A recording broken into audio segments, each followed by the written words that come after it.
맏며느리 2화. 어두운 방 홀로 남겨진 미경 씨의 귓가에는 시어머니의 목소리가 맴돕니다.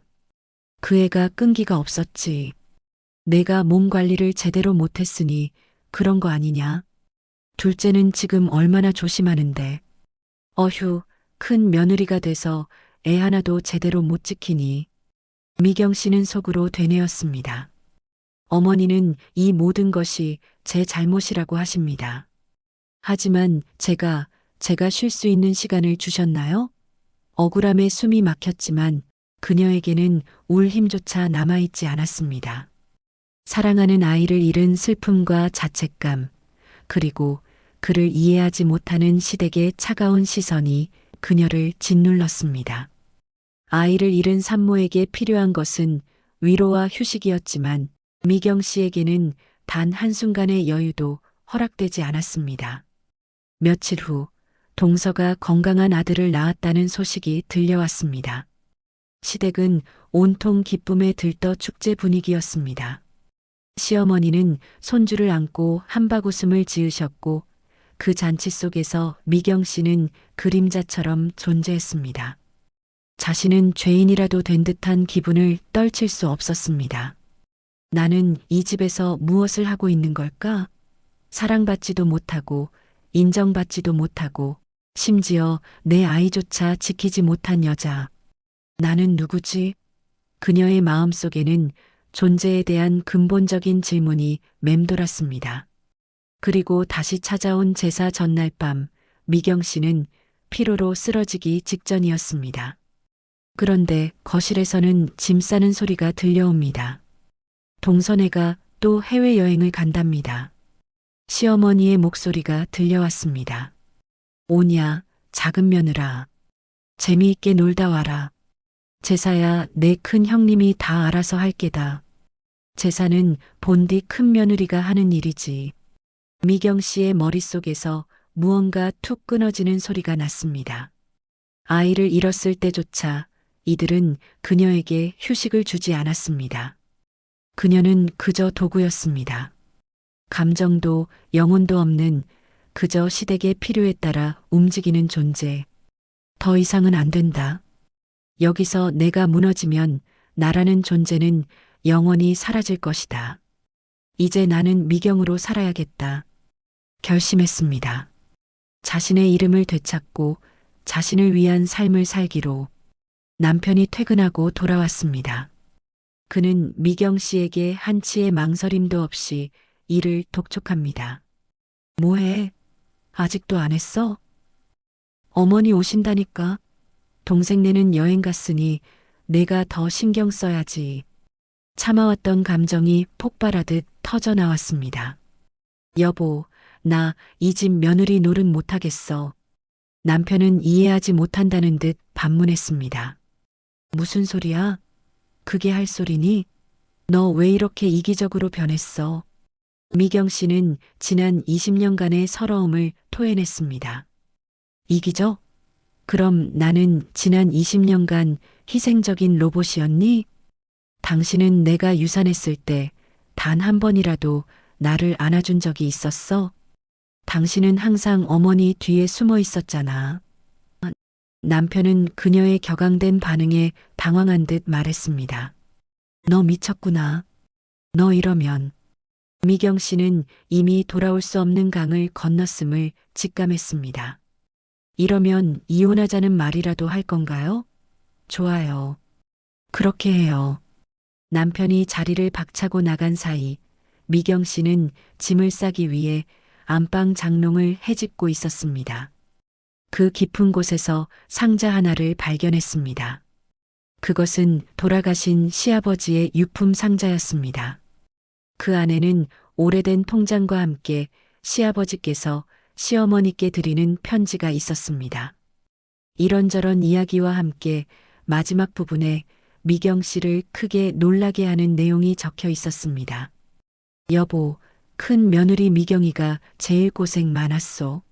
내 유산의 절반은 미경이에게 주시오. 그리고 작은 며느리는 형편이 좋으니 큰 며느리에게 좀 더 마음 써주시오. 혹여 당신이 차별할까 염려됩니다. 이럴 수가. 시어머니는 시아버지의 마지막 유언조차 무시하고 나를 속여왔구나. 작은 며느리가 용돈을 많이 주는 게 아니라 유산을 받은 거였어. 돈 없다. 사업 못한다더니 어디서 큰 돈이 생겼나 했는데. 미경 씨는 유언장을 발견했지만 이미 지칠 대로 지쳤습니다. 자신의 권리를 주장할 힘조차 남아있지 않았습니다. 그녀는 그저 20년 동안 쉼없이 자신을 갉아먹던 이 공간에서 나를 지우기로 했습니다. 그날 아침 미경 씨는 조용히 짐을 쌌습니다.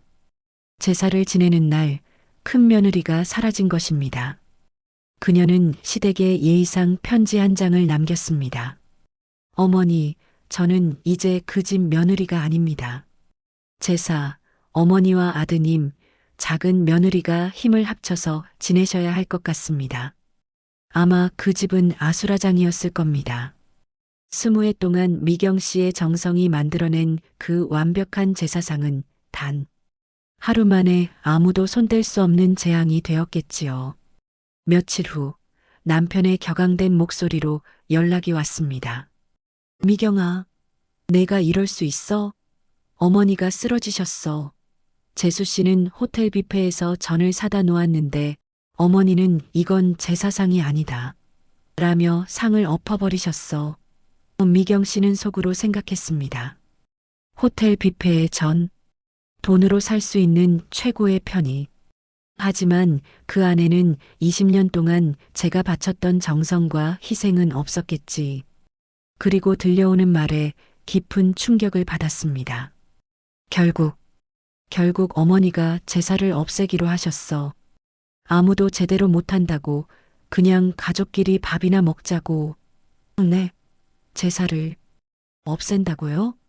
고작 며칠 만에? 미경 씨는 허탈했습니다. 자신의 청춘, 자신의 아이를 잃게 만든 그 신성한 굴레가 고작 며칠 만에 이렇게 허무하게 사라질 수 있다니. 제사란 단지 그녀를 올가매기 위한 명분이었을 뿐이었습니다.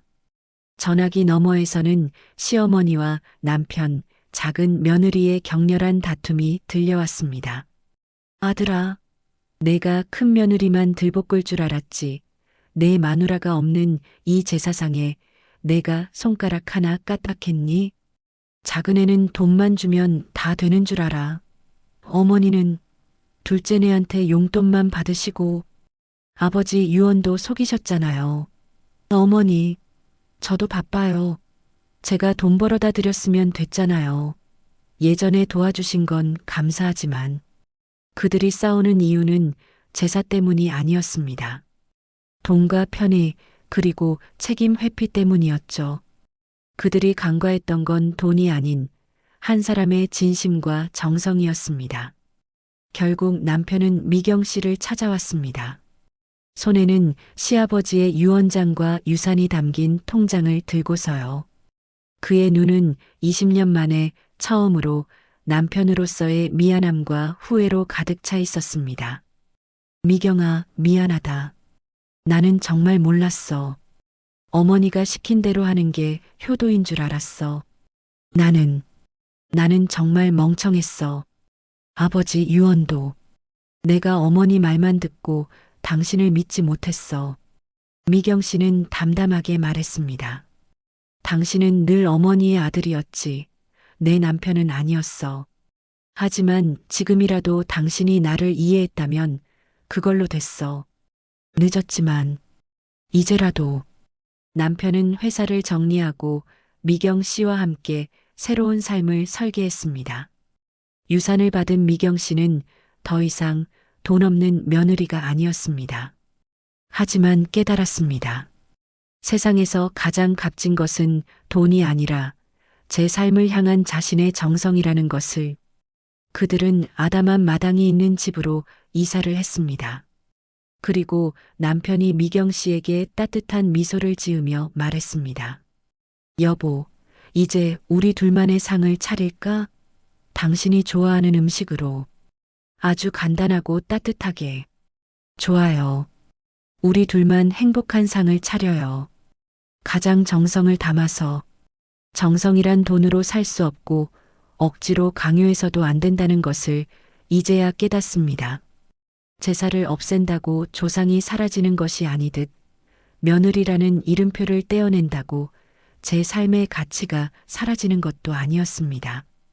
우리가 진정으로 지켜야 할 것은 낡은 풍습이나 남의 시선이 아니라 내 마음의 평화와 나를 사랑하는 사람들의 소중한 미소라는 것을요. 저는 오늘 제 인생의 식탁에 나 자신을 위한 밥 한 그릇을 올립니다. 이제야 비로소 진정한 행복이 시작되었습니다. 저는 더 이상 희생하는 큰 며느리가 아닙니다.